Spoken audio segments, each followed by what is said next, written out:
Philharmonic. Please welcome my friend, Matt Howard. Matthew Howard, thank you for joining us on Taps Tuesday.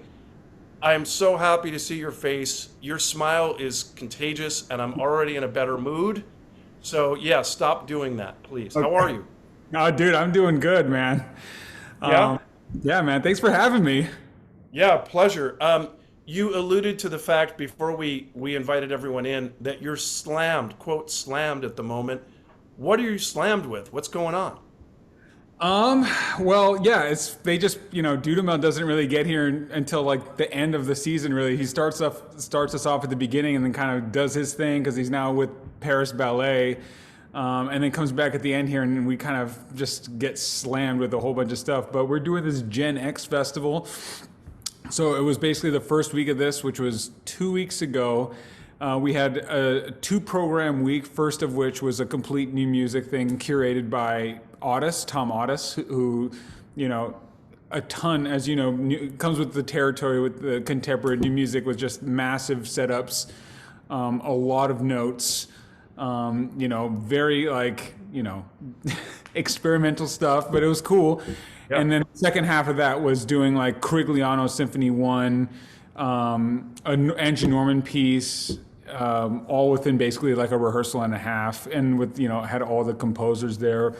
That was cool. And then the next week, which is this past week, we recorded for CD release a new Tom Audis ballet called Dante, which we did a first third of it a while ago, but then he added two complete more movements to it. And that was, it was a huge undertaking. By the way, quick, we actually had one of my craziest experiences at a live concert happen that first night of that. We start the program and, it makes an announcement saying like, oh, we're recording this show for CD release. So they're like, everyone please be quiet. And so we start, and all of a sudden, I hear like some people talking up in the rafters, and it's like, okay, well, this is weird, but they'll probably quiet down, and it just keeps going, and it gets to the softest part of the entire thing. And all of a sudden you hear this person start screaming at someone else, and they get up and they start, it sounds like they were in like tap shoes. And you start stomping all the way to the door while screaming, "This is boring." And we are like, okay, well, this is probably can't use this take. Wow.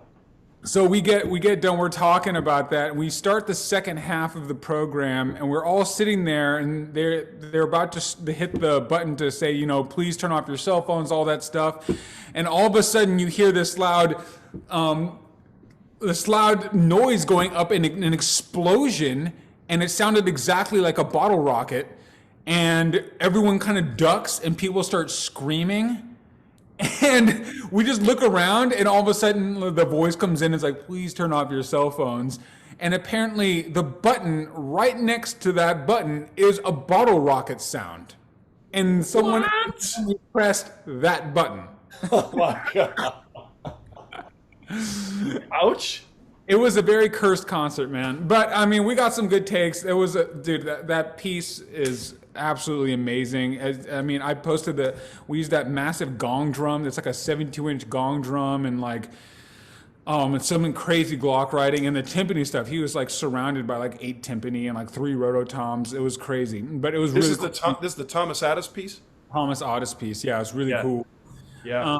And then so this week we're recording the complete Estancia for CD release.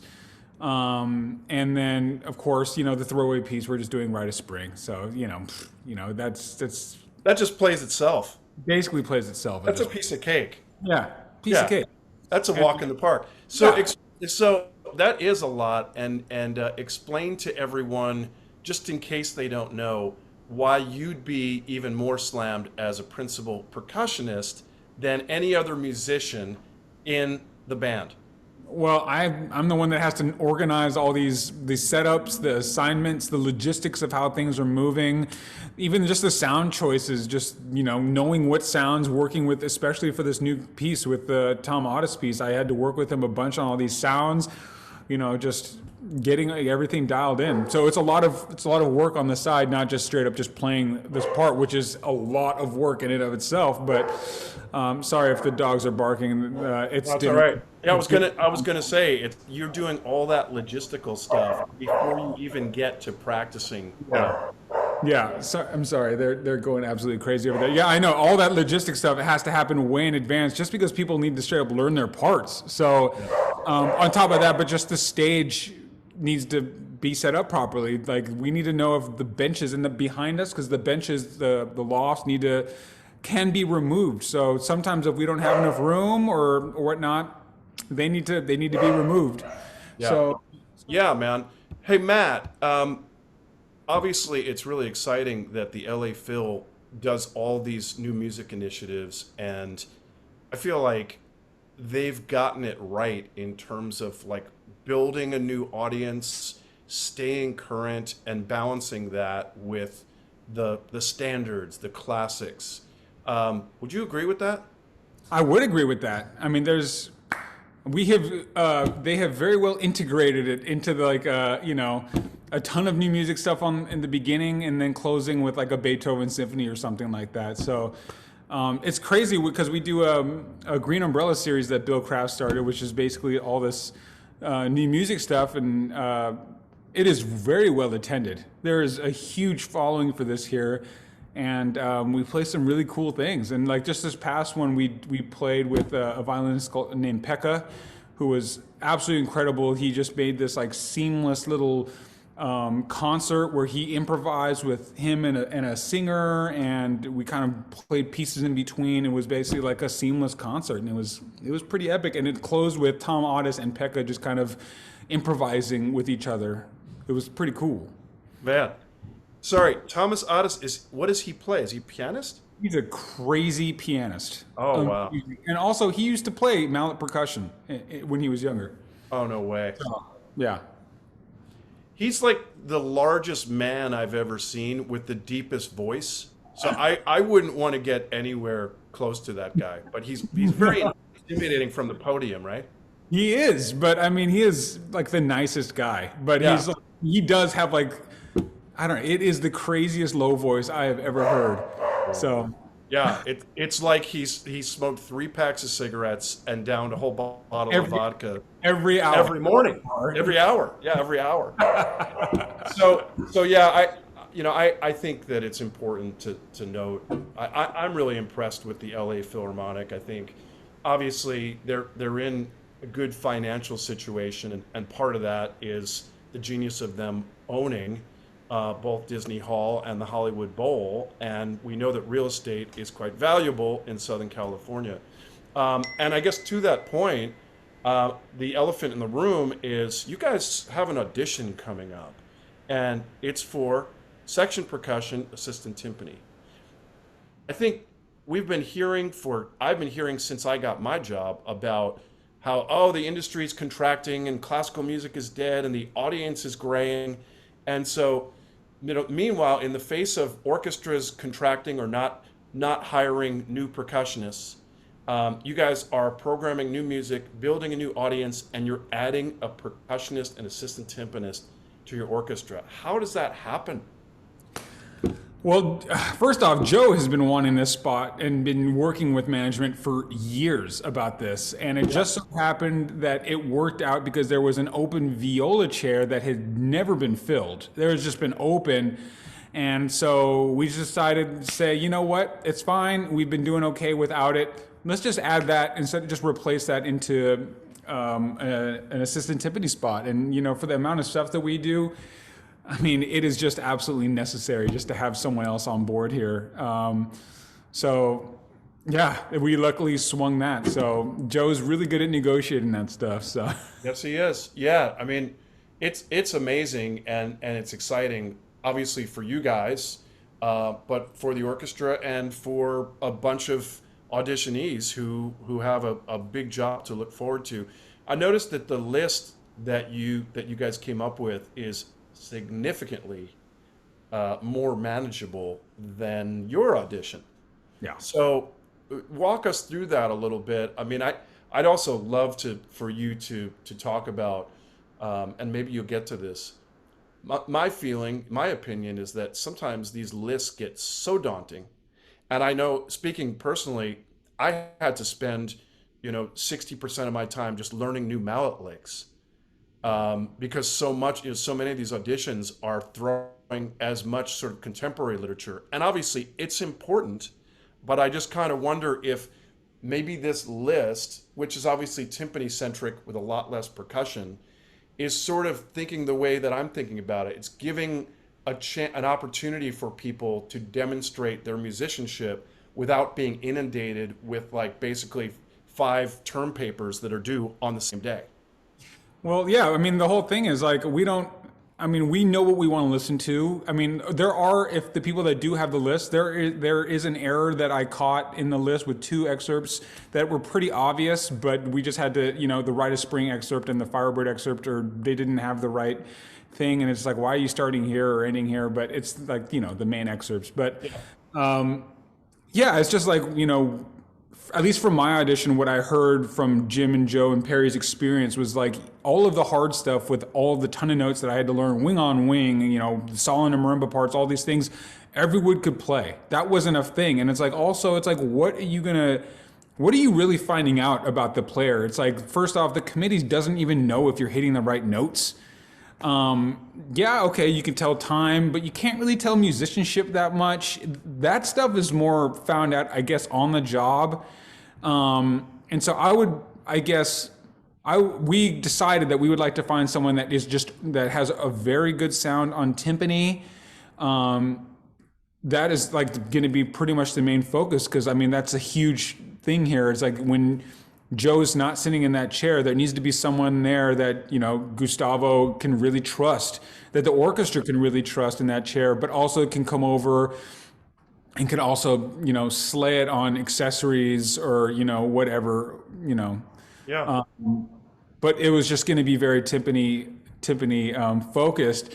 But yeah, as you said, we just didn't want to have any extra stuff in there that we were never going to call, that really wasn't going to tell us much. So Yeah. All right. So what are the excerpts for the prelims? let me go down the list here. No. So, but yeah, it's most likely, and I'm not. You don't have to answer this, but the audition's most likely going to start with timpani, or it's going to probably, or it's going to end with timpani, and there'll be a minimum of 3 timpani excerpts on the prelims, maybe 4, and it sounds like. I mean, it makes perfect sense to me. Someone that can be assistant timpanist, and then they're not necessarily going to be taking the principal snare drum part from you or the principal mallet part from Jim Baber, particularly if he's played the part for his career and he plays it well. In other words, tambourine important, cymbals important, bass drum, triangle. Yeah. Because that's kind of those are the, and cymbals, yeah. Those are the instruments you actually play. Yeah. And they're almost on every week. Yep. Xylophone's not. Yep. Pretty much. Snare drum too. Yeah, I would say. Yeah. It's like a thing or two about these assistant auditions. I don't know. I mean, I've said this before. It was a total bait and switch for me when I started working in Chicago, because you practice porgy and you practice colas and then you practice all your snare drum and etc. And then you win the job and you're like, this is great. I'm ready for porgy and sorcerers and colas. And then first week is Bruckner 7. Next week is Brahms 4. So, all right, you got to get your triangle stuff together. And the next week is Scheik 4. So cymbals and bass drum. So, Sibelius, Bruckner, it's not a whole bunch of xylophone licks. It's a bunch of accessories, bass drum, that sort of thing. Exactly. So you actually... getting the job and doing the job is so much different. Well, except for you in the LA Phil, you're just like Mr. New Music right now. Yeah, pretty much. Yeah, you mentioned that you said, we know what we're looking for. Yeah. What are you looking for? Go ahead. I was going to say, just a really, really solid musician that knows how to fill a space properly with. I mean, I was talking about this with a lot of the other musicians in the orchestra, it's just very obvious to hear someone that plays in a larger space that isn't used to playing in a large space, that is kind of forcing it a lot of the times, that doesn't really know how to support and you know, because this orchestra can play extremely loud. As you know, this orchestra can play very loud, and it's really obvious when someone's at their limit or, you know, can't just support like how Joe does or, you know, whoever else. So it's just someone that has a very good idea or concept on how to fill a space properly and have a good variance of sounds. The sound quality is going to be very huge. Sound quality is going to be very, very huge. And also, you know, someone that knows the style of Joe. We don't want to hear a Joe copy, but, you know, someone that has that same quality. Yeah. You know. Yeah. Yeah, you just did. Yeah, that's helpful. Yeah, I've said this a bunch. I feel like musicians are often focused on the wrong thing. For example, the person that walks out of the round and like, yeah, I nailed all the notes. So if they don't advance me, they're fools.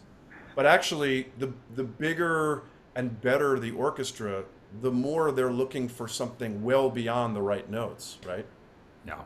It actually, the more and more I find, because I'm about to do the tuba audition coming up too, but they just are really looking for a good musician, like just an overall solid musician with very good instincts that can hang at this level and also that can deal with this type of scheduling and that is really fast on the fly. That's also something that's super crucial here. Yeah, I mean, it's like people say, well, why should I do sight reading when, you know, I'll never have to sight read? But the truth is, you're borderline sight reading when you've got 6 pieces and you've only got an hour for the 6th one to prep for it. Absolutely. Yeah, so actually sight reading is important, even at the symphony level. And I think like you are a good sight reader, which is why you're able to learn stuff quickly, right? Absolutely. Yeah, Definitely. it's potentially a lost art. I mean, I think that because the technical level of the marimba stuff has gotten so high, it's like you learn Druckmann and you get it memorized, and now you're here. So you spend 40 hours and you're not actually looking at the music. But how often are we playing violin duets with each other? Or, you know, it's kind of ridiculous. We're the worst sight readers. We don't do it as much, you know. We don't do it as much. Yeah. That's right. I was thinking about what you said. You know, it's inevitable that if someone's a sub, and by the way, this is why I never encourage my students to like stick around town. Maybe you'll get some work. And the reason is, you're playing assistant timpani as a sub, and the principal trumpet, something doesn't go quite right, and then the principal trumpet looks back and goes, "Where's Joe? Why is Joe not here? I'm here giving my best, and where's Joe?" Now, we know that Joe has a life and he's entitled to time off. If it were someone that's appointed a member of the orchestra, you go, okay, that's our assistant. That's someone I'm going to work with. And so even if it's not good, you instead of accepting it, you go up and say, hey, let's get this together. It's like it's your colleague. When it's a sub, it's a really easy target for people if something doesn't go well. And let's face it, not everything goes well, you know, first time through in a rehearsal, right? It's a lot. It could be very overwhelming, and you know, even doing something like this happened before. Someone filled in on timpani doing all 3 Bartók piano concertos in 1 week with Dudamel and Yuja. And, you know, that's a huge ask. And you know, when you get there, it's like the percussion section's all up front with Yuja, and timpani's all the way in the back. Oh. So like. That is, like, talk about just being in the worst position ever, you know? So hard. And you know, not to mention, there's the added pressure of, like, you're trying to work into the sound of a group that's been playing together for years and a section that's been playing together for years and knows exactly what each person's going to do. It's a well-oiled machine, and you're walking in as a rookie. Yeah. I mean, it's tough. By the way, I always thought, you know, you get your orchestra job and like no one makes mistakes, but people do make mistakes in rehearsal, right? I never make mistakes. Okay. So I didn't mean when I said people, I should say people, including you, No, make no. mistakes. Everyone makes mistakes, man. Everyone at every level makes mistakes and will forever make mistakes because we're just humans, man. Yeah. So it's gonna happen. But, I guess the difference is how fast you can adapt and how Yeah. little of them you can do. So that's the Yeah. goal. Yeah. I read a book once dealing with performance anxiety, and the author said that studies have shown that there's a mistake made in every symphony orchestra performance every 11 seconds. And it's like, I mean, I don't know how you could actually measure that, but I kind of believe it because, obviously most of them are not too egregious at the professional level, but someone's missing an articulation or a dynamic. I mean, there's no such thing as perfection. It's not possible. Nope. Yep. It's everyone messes up. Yeah, and that's why I feel like when talking about your audition, it's a given that every candidate learn all the notes, but in the end, the ideal performance is one that's fully immersed in making these musical shapes and taking some chances, because actually a committee at the level of the LA Phil would totally accept some mistakes, I'm thinking, especially if it's like a committed rendition of the piece. Well, that's the thing is everyone realizes that this is a very pressure filled situation and they don't expect you to be absolutely perfect. And, it's just not realistic. Every single Yeah. person is going to mess up at some point, but I would much rather see someone go for it and just mess up a little bit. But I love that. I love seeing someone just absolutely go for it and just be committed and confident the whole way and enjoy what they're doing and letting me experience something as opposed to being kind of intimidated by it and, just being, I don't know, like kind of folding a little bit. It's just, I would much rather see someone kind of just go for it and just mess up and, whatever. It's fine. Yeah. That's Yeah, I music. mean, you see it in sports all the time when a soccer team is playing careful, they're trying not to concede, but actually, like the team that we all enjoy watching is attacking football. Sorry, that would be English football. But you see it in the NBA playoffs. Teams that have a 12-point lead and now they're playing scared, and Yeah. everyone's afraid to take the open shot because suddenly it's like, okay, just hold on, and you're actually holding on too tightly. Yep. The consequences can weigh, man. It's like you just can't let that bother you. You just got to go for Yeah. it. But it's so interesting because the way auditions are set up, it's so easy to fall into that trap of I just have to execute as if it's like binary. It's like execute or don't execute, but in fact it's music is always extremely nuanced, and the trick is to go into this pressure filled situation and be as free and nuanced in your musicianship as you can. That's really hard to do. Absolutely. Well, I also would say, well, maybe the first round, I think the committee is looking to cut people, whereas Yeah. opposed to, I think after the first round, people are looking to hire someone where they're like a little bit more on your side. Like, okay, we finally advanced these people. These people are qualified. Now we're going to see who's qualified to win this position. Who can we say like, wow, this person is a good candidate. So it's like, I would say if I wouldn't immediately overly go for it on the first round, but I would say pick and choose your spots after that, Yeah. You really show your musicianship, especially in the solos, like Delacluse, all the Bach, whatever it is that there's a solo, go for it. It's a solo. This is your one chance to show the committee your musicianship. It's really hard to convey that with really short excerpts. So, Yeah. I mean, that's what I would say. Yeah, it was amazing. The St. Louis Symphony just had an audition, and to your point, in the superfinals, the committee qualified all three superfinalists, Oh. and the Maestro Deneuve picked David Riccobono, who, by the way, people, is a TAPS alum. I'm proud to say. I'm going to take all the credit. I'm going to take all the credit for David's win. But no, David's a wonderful guy and a wonderful player. And yeah, we actually had two of the three super finalists were West Coast people. One was my student from Colburn, and then Jim and Joe's student at USC. So kind of amazing of a shift, because I've been talking about it with people. We never, ever saw anyone from the West Coast at auditions 20 years ago. It just wasn't a thing. It's true. So it's pretty exciting to see that happen.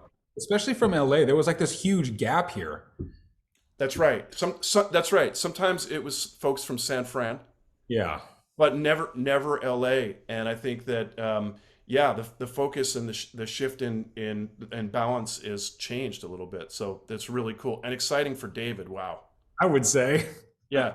It's always cool because anytime someone young wins a job, there's people out there going like, "Oh, they hired this young inexperienced player that how are they going to do the job?" And then I go, "That was me.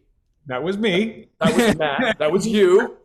That was you." And basically, so most of the people that end up playing these jobs for 30 years, you know, Yep. it's really extraordinary. But yeah, it's fairly obvious that it's a young person's game. And a big part of that is having the time to dedicate to it. By the way, I really admire that. I've asked you to come teach at Cal State Long Beach, and you go, "Man, I'm kind of busy doing what I'm doing," and I bet you're really thankful that you've made that decision like this week and last week, right?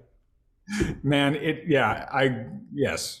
I Yeah, barely have time to do anything. So, I know.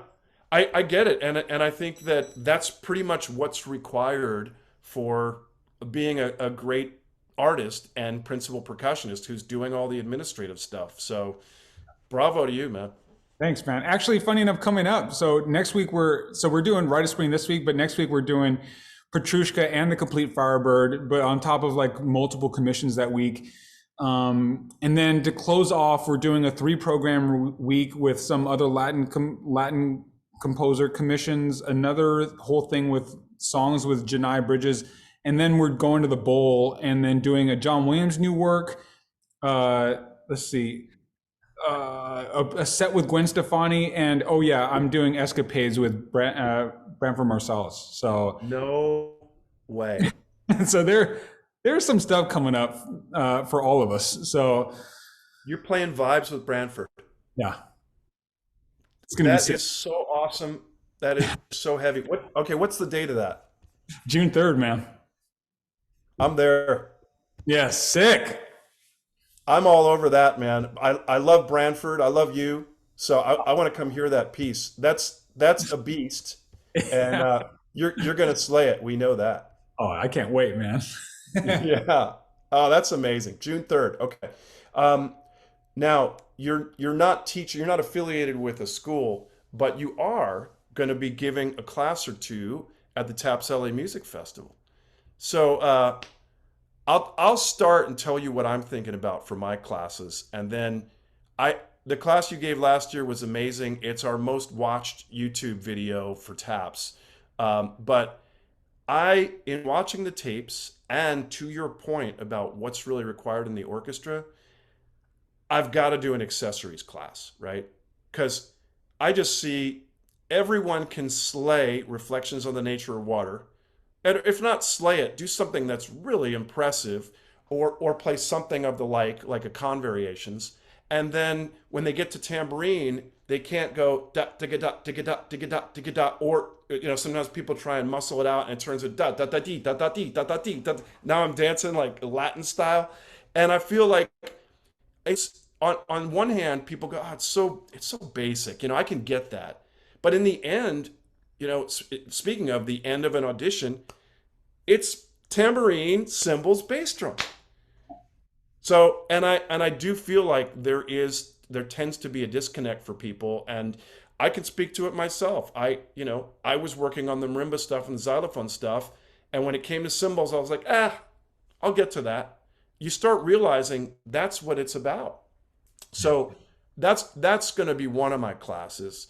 The other class that I want to do is a Bach class, and just try and give some of my impressions of it. And there's no right or wrong in Bach, obviously, but I do think that a lot of times, and this is where I feel like my age is advantageous, the experience of like hearing Bach since you were 5 when your dad was playing it on violin, to like hearing musicians play Bach, hearing percussionists play Bach, you sort of get a kind of a taste for what's appropriate and what you like.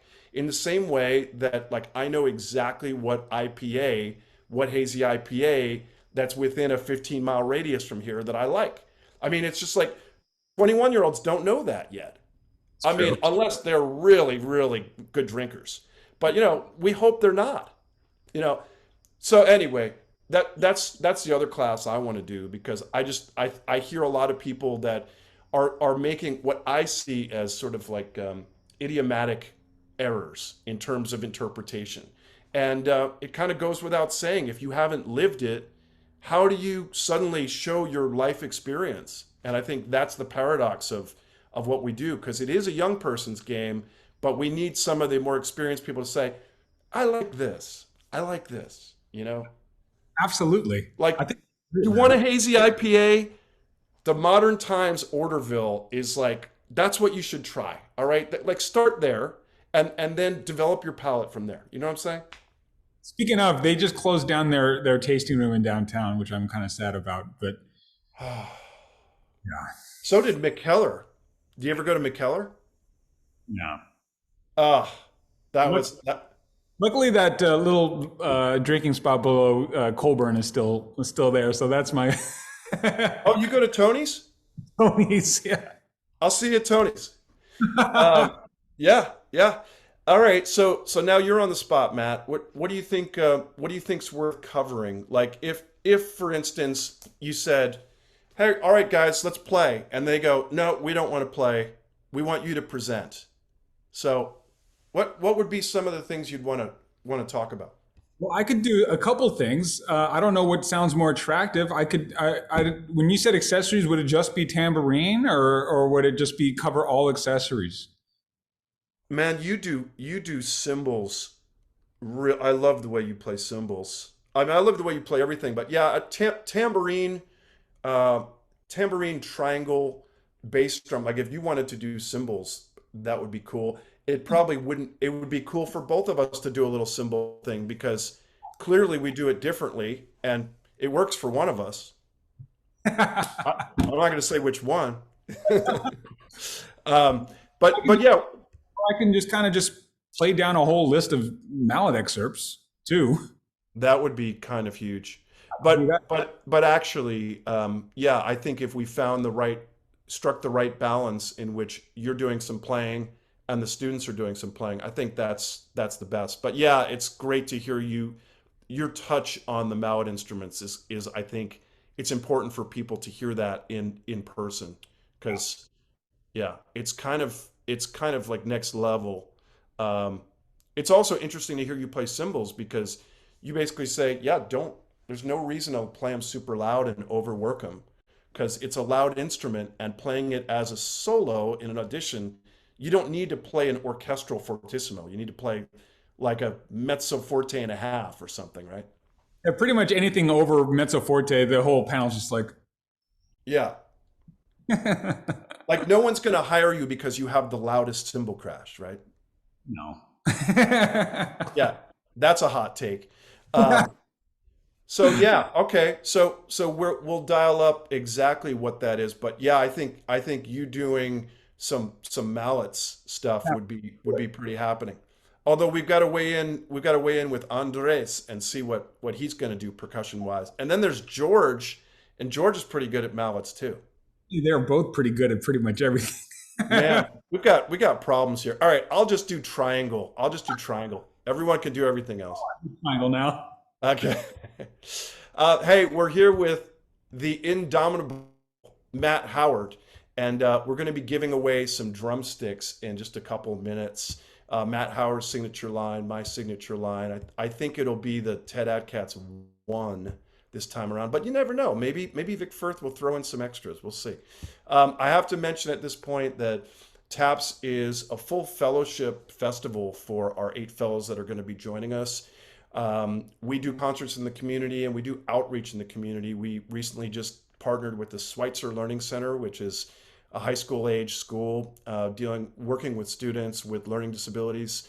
We've been doing some West African drumming with them, and it's just so cool to see people like get it who have never played music before, and also some of whom struggle with certain academic um, stuff, and they come in and start playing West African drums, and they're just on it, and it's really fun to see. It's like we have the quickest box to gig instrument. That's a Will Hudgens line, which he said about the bass, but I think it's drums, man.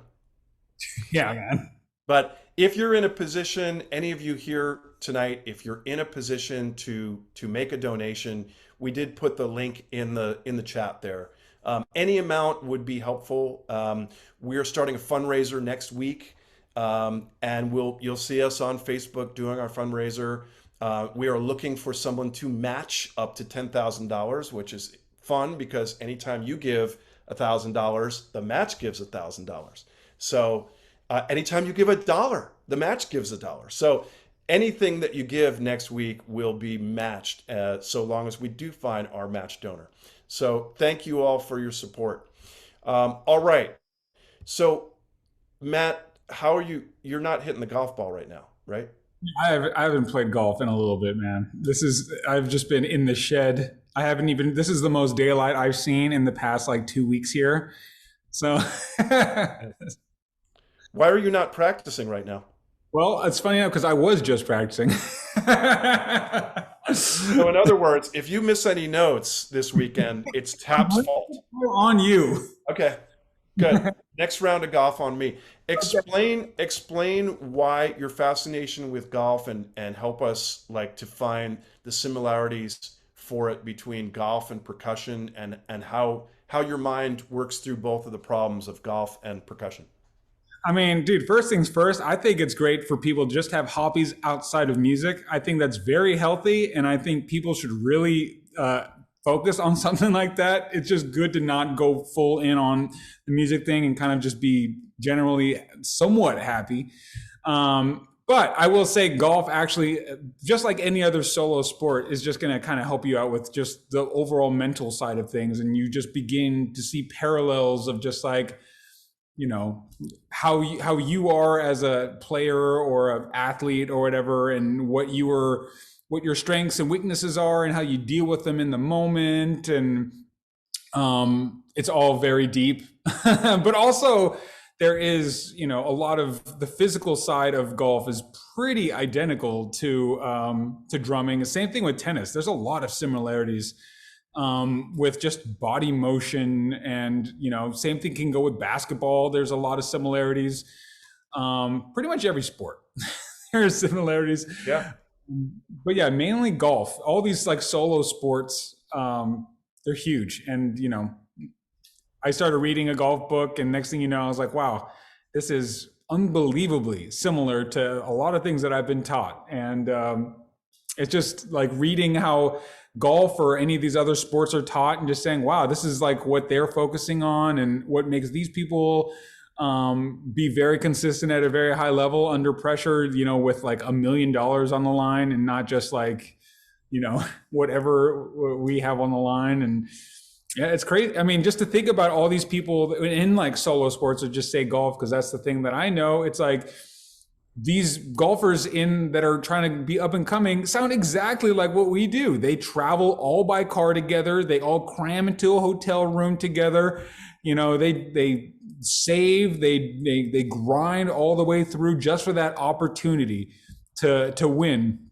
I think different from them, we just basically have to win a couple jobs, maybe one, depending on where you want to be, where it is. But they literally have to win consistently as much as humanly possible to survive. So it's just a whole different level, but it's just really interesting to read on all that stuff, and just, crazy.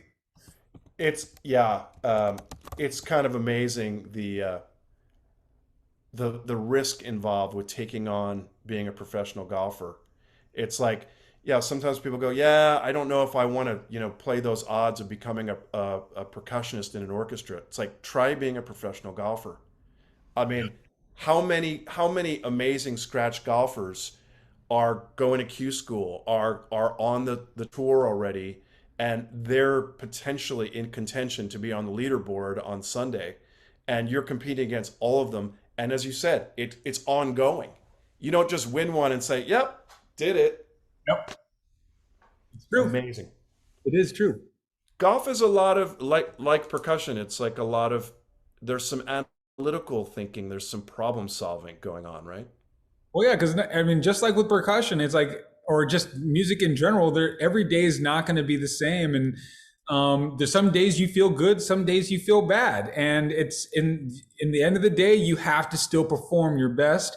So it's like, there are days where I'm not feeling my best, mainly on tour. You're jet lagged or you're maybe a little hungover, but you Yep. aren't feeling your best, and you have to that day learn and adapt and just go and just perform at your highest level. Actually, the music festivals are great tools for that. So Yeah.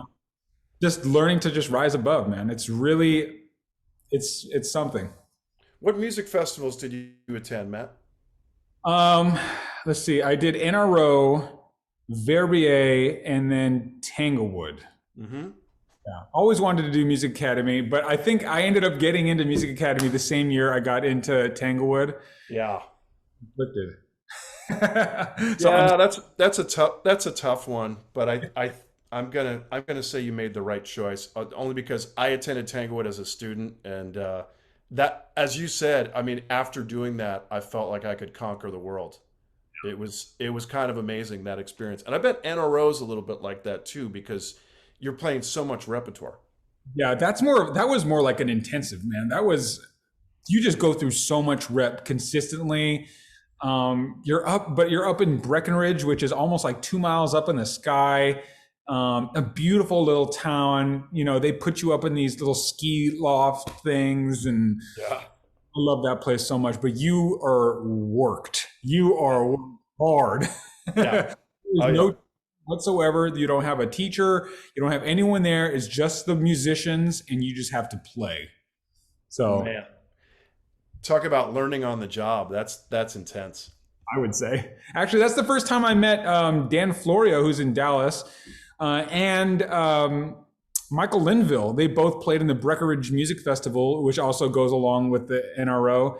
And Michael Linville, who's at New World right now, is one of the administration, was playing harp, percussion, and piano all at the same time. It was kind of Wow. ridiculous to watch.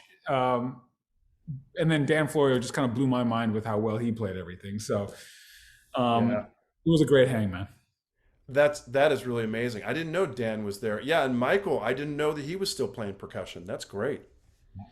Yeah, New World's got an audition. Everybody's got an audition right now. It's incredible. Baltimore, New World might have two openings, maybe three. I think that Yeah. sounds about Yeah, who am I leaving out? Dallas just announced they're opening. that's right. Um, you guys I heard and Atlanta just posted, right? Didn't Atlanta just post? Atlanta. Yep. Um, And Sarasota. right. That's right. A So there's a lot going on right now. lot going on. Yeah. Hey, we've got some Instagram questions. What advice do you have for college age students trying to get into a good grad program, and how to pick a teacher? Oh, that's a good question. Yep. I would say first, I always thought of undergrad as like a just general feel out. Like you just want to first off get a good degree. You want to just enjoy your college experience and just get overall good at your instrument and musicianship. Where I feel like grad school, you kind of have to focus up a little bit more. Like say if you want to be a soloist, you want to be a timpanist, you want to be a whatever it is, you kind of have to focus a little bit more at when you're in grad school because it's not as long, and it's more of a time crunch. But also the relationship with your teacher is very huge. If you can go take a lesson with the teacher, see if you like their teaching style, see if you like the city, see if you like the facilities. Things like how much time are you going to be able to practice? If you go to an area and they have like 4 or 5 rooms, but they have 15 students there, just if you can just spend a day there, or even ask someone that goes there how hard is it to get a practice space? Very crucial. Is there an opportunity for you to get into a larger space and practice? Who is around there also that you can study with if you wanted to branch out a little bit more? Are there opportunities for you to take a Zoom lesson with someone while you're there as well? Just all these things I think you have to think about. But I just think just do a lot of the thinking in advance and just branch out and really take your time with it, and don't wait till the very end. I mean, even if you're in like a junior, it's also really helpful for these teachers to see you way in advance, because they will remember you. I guarantee teachers remember people, even, if years in the past. And it's really great for them to not only see you, but then also when they see you again, is to see how much you've improved and how much of the advice that they gave you actually implemented. So that's actually a huge plus. So when you're picking, so in terms of picking a teacher, I mean, you're basically suggesting you want to figure out if you can study with these people maybe before you choose going to that program, right? Yeah, I mean, some teachers have a more loose teaching style where they're like, well, what are we doing this week? And it's like, what are you playing for me? Whereas like some other teachers are like, here's a list of things you have to prepare every week. Here's a booklet that we're going to go through every single year. There's different teaching styles. And you just have to know what you would benefit from the most. Yeah. If you're like, I need to be by a schedule, you need to go with those teachers. You need to find out who they are. Other thing is like money. What schools give the most money? There are schools that literally would give no money. So if that's a huge thing for you, but I mean, some of these schools maybe won't give them most money, but their teachers are like super, super, super good that you vibe with the best, that you gel with. So it's like, maybe that would be better for you. So like something like for me, I was conflicted because I got, a really good scholarship at Juilliard, but then I also got like no money, but got into Will Studio. And I was like, well, I feel like for my own, like, I don't need someone to be very rigid with me and tell me exactly what to practice, because I knew exactly what I needed to practice. So I needed that extra push, and that, like, I loved Will's teaching style. He was all about the music and the time, and just a very good cheerleader for me. And that's exactly what I needed. But that's exactly, I mean, I ended up, getting a little bit more in debt, but, for the future, but it ended up working out fine. So I might not be the best judge of things, because, it's not everyone's going to win the principal percussion spot of the LA Philharmonic, as I did, but, I knew exactly what I needed. And it's whatever you feel is most helpful for you. Yeah, that's great. But in other words, you're sort of an advocate for, you basically must have taken out some student loans in order to go study with Will.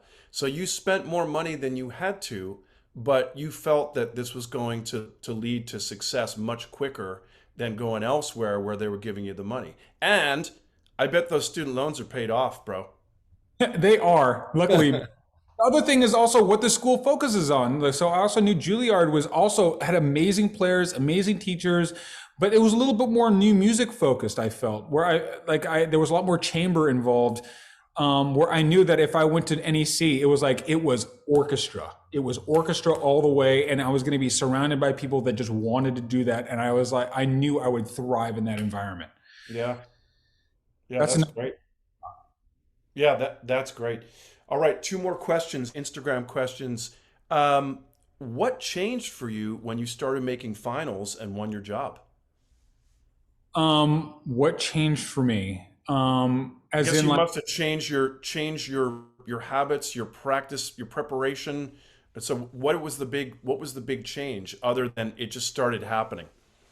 Oh, as in like what pushed me over the edge from finals into winning the position, or what did I change after I won the position? No, I think the question is like when you started making finals and then won your job after making some finals. Like you didn't make finals your first audition, right? Yeah, well, this is the thing that I realized is like the most subjective round in all of the audition is the finals, especially if the screen comes down, you're adding that visual element. At that point, everyone is qualified to win. As we just said with St. Louis, every one of those people were qualified to work with that orchestra. So it's like, it could be literally anything. So the more and more you make finals, the more likely you are to win a spot. But there's the most luck in any round, that is where the most luck is going to be in the final round. But if you could just put yourself in the final round and just the more times you do that, the luckier you basically will get. But I would just think a lot about how to separate yourself from the pack the most. Like, what can I do? First off, what does everyone normally do? How can I separate myself in a positive way? Any little thing, every little thing adds up in the end. So just really get creative. Like, I know everyone's probably heard this, but I mean, I went out of my way to tell them to move the music stands out of my way. Made it more of a visual performance for the entire committee, as opposed to just being, very music stand centered. So as creative as you can be during these final rounds, and again, some of these orchestras are going towards all blind rounds, so it's a little bit different, but still phrasing ideas, sound ideas, dynamics, all these little things, like any way that you can possibly separate yourself from the herd is going to benefit you. Great. Of your friends and classmates who have won jobs, what are some common behaviors you noticed in them and then incorporated yourself? I would say being a sponge is probably the most number one thing. Being very open to just everything and just learning from everyone. Like, I cannot stress that enough. As musicians, we are naturally very judgmental. We are naturally like, oh, that's terrible, or whatever. Those use those mallets. Oh, you obviously suck, whatever. But it's like, you should not think that way. It's like, oh, you know what? I guess it might be kind of my jazz background a little bit as well. It's like everyone in jazz is very supportive. They're like, oh, wow, man, I really dig that sound or those brushes or whatever it is. They're always very, very supportive of you. And I think I've always noticed, like, someone like Andres, for instance, who's going to be on here. I've always looked up to him. He is an absolutely incredible human being and musician. And every single time, I would just watch how fast he would adapt to things, and like how just welcoming he was as a human being and supportive to everyone. Because I guarantee everyone here that summer festivals, school, whatever, you are going to see these people throughout your career, and you don't want to see that. You don't want to, be an a-hole to someone and then see them on the panel when the screen comes down, or just seeing them at a gig and then, whatever. You just don't want bad things to happen. So, bad talking people, anything like that, don't need to do any of that.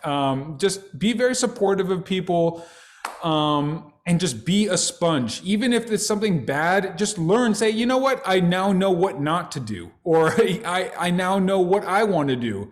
Or just going up and asking questions, and I cannot say that enough. Be a sponge and just learn as fast as possible. Yeah. Yeah, and I think when you're describing someone like Andres, I mean, I know you're that way too. You're really open in terms of like your willingness to welcome someone into your circle and to be open-minded about their approach to something. And yeah, that's interesting. I hadn't thought about that jazz players are just more apt to be open-minded to a different sound and style, whereas classical musicians tend to be a lot more rigid. I guess that's obvious, isn't it? But yeah, it's like when you've lived in both worlds, you see it. Well, it's like the other thing was like, there's a huge thing about like, oh, I'm not telling you my secrets. Like, I'm not telling you my phrasing and all these things, where it's like, I'm more in the mindset, like, I want to tell you my phrasing because I'm still going to do it better. So I still want to have that confidence, but at the same time, I don't care. Like, this is how it helps push me, because it's like, if you do it better, it's going to push me to want to do it even better. So it's like, you kind of stair step your way up and up and up. So Yeah. Yeah, this is reminding me we have like two of the nicest human beings at the Taps Music Festival, Matt Howard and Andres, his idol. Yeah. Andres is one of those guys I'm like, you're not that nice, are you? Because he's just always you're not that positive, but he actually is, it seems. and he's always so genuine, and you're like, hey, man, I know. I'd like to learn to be like that. the party. I know he can do it all. He's so versatile. Hey, thanks a lot for joining us, Matt. It's always inspiring talking to you. Thank you for having me, man. Now let's win Yeah. some. Oh man, this is really a darn shame. Okay, I think I've got it. Can you all see this? Yeah. I hope you can hear it too. So we're gonna spin this twice. It's gonna be fun. I'm clicking and we're spinning.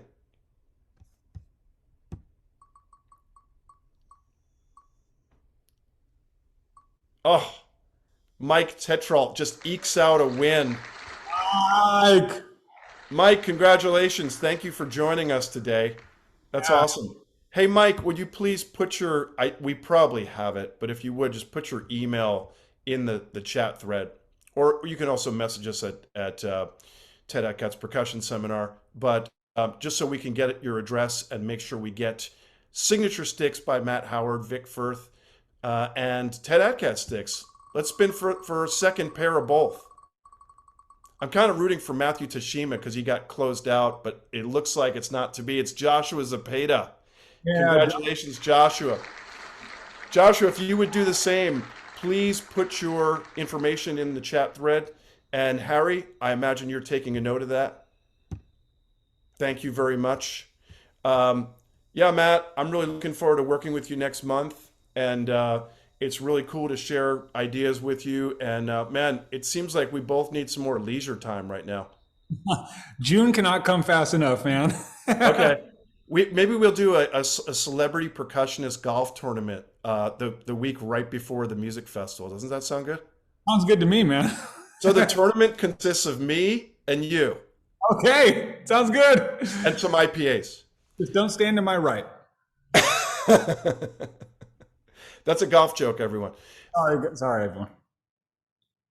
And thanks to all of you for joining us. We hope you have a great rest of the week. And don't forget to go see Matt Howard play with Branford Marsalis as he plays John Williams' Escapades on June 3rd at the Hollywood Bowl. Man, that's awesome.